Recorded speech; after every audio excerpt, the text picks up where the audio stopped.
enemigo que tiene nuestro corazón?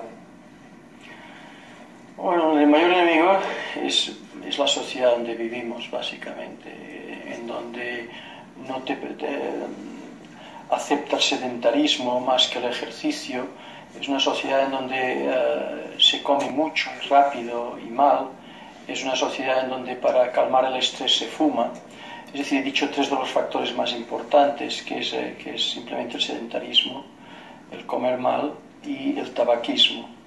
Y esto, naturalmente, es tal vez lo que tenemos que luchar desde un principio, pero es muy difícil. También ha dicho, que a mí me ha dejado preocupada, que en 10 años el 25% de la población va a sufrir o un infarto cerebral o un infarto de miocardio. ¿Cómo podemos evitarlo? No, el 25% de la formación que tiene, de la población que tiene más de 2 factores de riesgo, de los 7 que he mencionado. Este es el grupo. ¿Cómo pueden evitarlo? Pues mira, lo primero que han de hacer es pensar que lo han de evitar. Toda la gente quiere encontrar fórmulas. La primera fórmula es su cerebro. Ha de usted decidir. Esto es como decir, es que voy a que mi hijo no fume. Si tu hijo no está dispuesto a dejar de fumar, es como hablar al viento.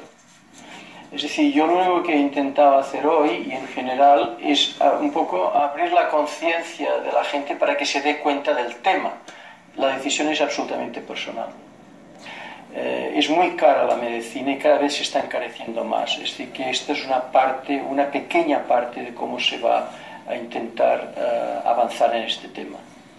Fundamental, pues es muy difícil. Es muy difícil, por esto se han de encontrar fórmulas muy nuevas en la prevención. Usted lo sabe cuáles son los factores que producen el infarto de miocardio, no se los tengo que decir yo.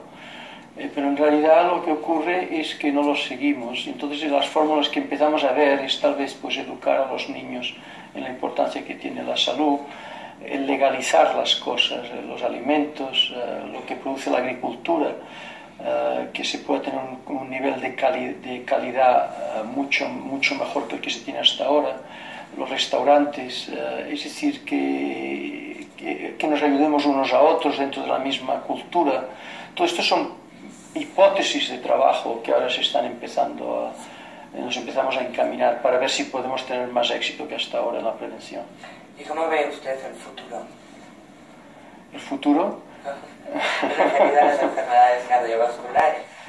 Bueno, mire, es una pregunta que si tuviera la respuesta se la diría, pero es que es difícil. Fíjese usted, hace 30 años, cuando yo salí de la escuela de medicina, se hablaba de la enfermedad cardiovascular, que era una epidemia. Yo empecé a pensar, y nos decían, esto va a ser fácil, no fumar y todo, no va a ser ningún problema. 30 años más tarde nos encontramos peor.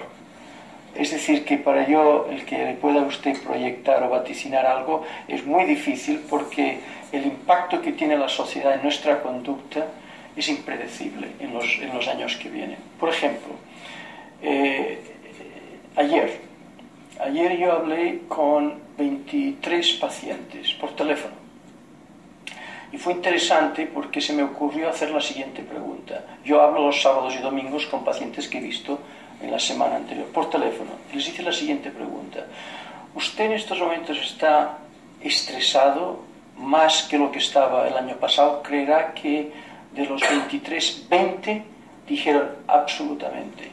Es decir, que esto, claro, entonces ¿qué quieres hablar de tabaquismo, de hipertensión arterial, etcétera?